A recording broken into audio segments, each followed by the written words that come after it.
नमस्कार। एक बहुत ही रोचक कहानी मुझे मिली।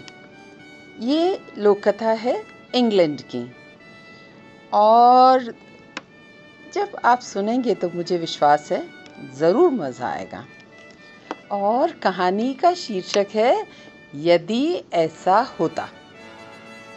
तो क्या है, किसी जंगल में 3 सखियां, एक हंसनी, एक मुर्गी और एक बतख रहती थीं। तीनों अपने को बहुत अधिक बुद्धिमान समझती थीं। उन्हें अपनी दशा पर तनिक भी संतोष नहीं था। लेकिन बतख कहती, अरे क्या बताऊं, मुझे तो विधाता के अनाड़ीपन पर बेहद गुस्सा आता है। भला बता तो, मेरा शरीर तो इतना सुंदर बना दिया, पर पैरों का नाश पीट दिया। तेजी से दौड़ भी नहीं सकती, चिपटे झिल्लीदार पंजे हैं। यह भी कोई पैर, जान पड़ता है उनका सांचा ही बिगाड़ा गया। लेकिन बगलू जी के पैर, आहा, उनके लंबे लंबे पतले पैर कितने सुंदर लगते हैं। अगर काश मेरे पैर भी वैसे ही होते तो कितना अच्छा होता। देखते हैं मुर्गी ने क्या कहा। मुर्गी कहने लगी, अरे जी में तो ऐसा आता है कि यदि मुझे विधाता मिल जाए तो खूब आड़े हाथों लूं। रूप रंग तो दे दिया ऐसा लुभावना, पर बोली दी गवारों जैसी, कुकड़ू कू कुकड़ू कू कुकड़ू कू। अकेले रूप को क्या चाटूं। सच कहती हूँ, जब कोई गाने के लिए कहता है तो शर्म के मारे धरती में गड़ जाती हूँ। भला इस फटे बांस की सी आवाज से कैसे गाऊं। आहा, सितार की बोली कितनी प्यारी होती है, कितनी मीठी होती है। अगर मेरी बोली भी सितार की सी होती तो कितना अच्छा होता। अंत में हंसनी कहती है, जानते हैं हंसनी भी क्या कहती है? तो हंसनी बोलती है, बहनों, तुमने तो अपना अपना दुखड़ा रो लिया, अब मेरी भी तो सुनो। मेरे साथ तो विधाता ने बहुत ही जुल्म किया है। देखो तो, विधाता ने मेरी देह पर कितने रोए लाद दिए हैं। मैं पूछती हूँ, क्या लाभ है इनका? मेरे लिए तो ये बोझ हैं। इसके सिवाय इनसे मुझे तकलीफ भी होती है। जो भी मनुष्य मुझे देखता है, पकड़कर मेरे शरीर में से बहुत से रोए नोच लेता है। उफ, उस समय मुझे कितना कष्ट होता है, मैं क्या कहूँ। मैं तो विधाता को खूब कोसा करती हूँ। अगर ये रोए मेरे शरीर पर नहीं रहते तो कितना अच्छा होता।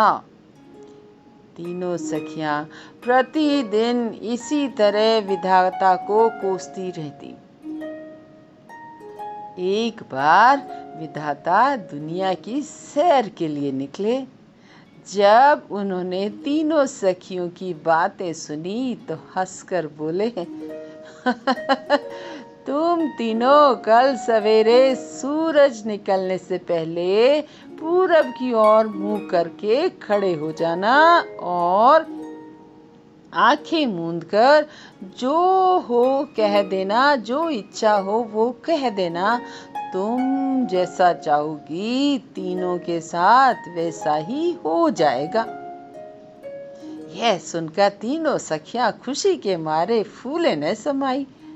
जैसे तैसे करके उन्होंने दिन बिताया, और जो ही दूसरे दिन सुबह हुई तो आंखें मूंदकर सब तीनों की तीनों मुंह पूरब की ओर मुंह कर कर खड़ी हो गई।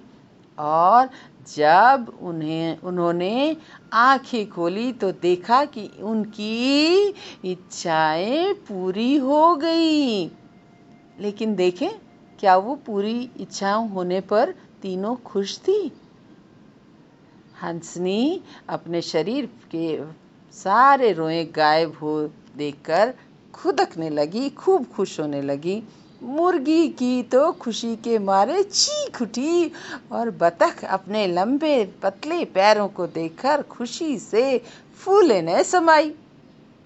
हंसनी जब तक छाया में खड़ी रही तब तक उसे ठंड लगती रही, लेकिन जैसे ही वह धूप में चली गई तो गर्मी के मारे उसका बुरा हाल हो गया। उसके शरीर पर अब रोएं तो थे नहीं जिससे वह ठंड या गर्मी सहन कर सकती। अब तो हंसनी बहुत परेशान हुई।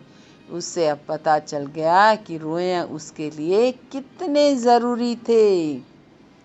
इधर नाश्ते के समय मुर्गी अपने बच्चों को बुलाने गई। उसके बच्चे कहीं दूर खेल रहे थे। मुर्गी जोर से चिल्लाई, और जानते हैं मुर्गी कैसे चिल्लाती है? मुर्गी वैसे तो आप सबको मालूम ही है कैसे चिल्लाती है, लेकिन अब मुर्गी बेचारी जब चिल्लाने लगी तो जानते हैं कैसी आवाज़ निकल रही थी? अरे बाप रे, ये कैसी आवाज़! बच्चों के लिए आवाज़ एकदम नई और डरावनी थी। ये सुनकर मुर्गी के पास आने की बजाय सारे बच्चे इधर उधर गायब हो गए। अब तो मुर्गी बेचारी परेशान हो गई। वह ज्यों ज्यों उन्हें बुलाती त्यों त्यों वो दूर भागते। अंत में बेचारी मुर्गी रुआंसी सी होकर खड़ी हो गई। इधर जब बतख कूदती फुदकती हुई तालाब में नहाने के लिए चली तो जानते हैं क्या हुआ? वो तो बेचारी पानी में कूदते ही डूबने लगी।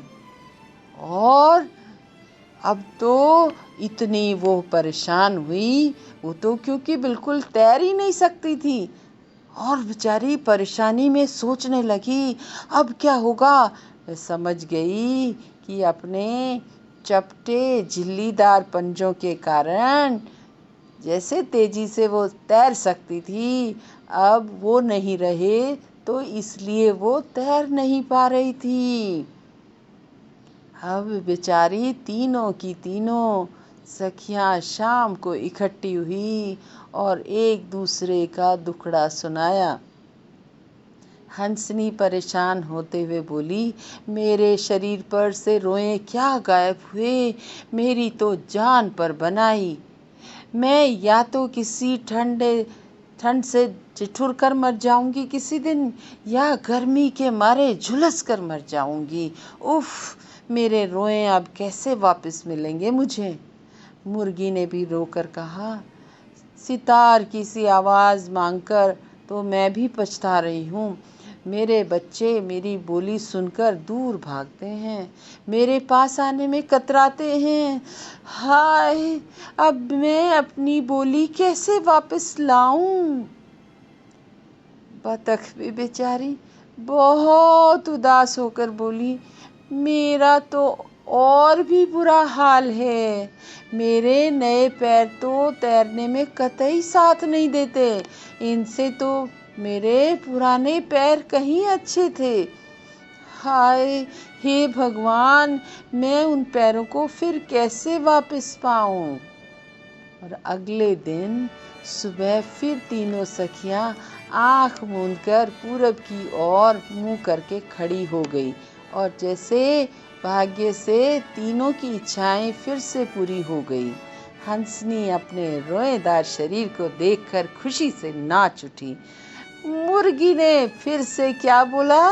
कुकड़ू कू, कुकड़ू कू चिल्लाती अपनी बच्चों को ढूंढने चली गई। और बतख का तो खुशी का और भी ठिकाने नहीं रहा, क्योंकि बतख के झिल्लीदार पंजे वाले पैर वो तो देखकर खुशी से तालाब में छप से छलांग लगाई और तैरने लगी। तो बताइए, हम सब कैसे अपने विधाता ने जो हमें खुशियाँ दी हैं, या जो बुद्धि दी है, या जो हमें एक अच्छी अच्छी चीज़ें दी हैं, उनका हम कैसे कभी कभी सम्मान करना भूल जाते हैं, और हम दूसरों की तरफ या दूसरी चीज़ों को देखकर सोचते हैं कि मेरे पास ये नहीं है, वो नहीं है।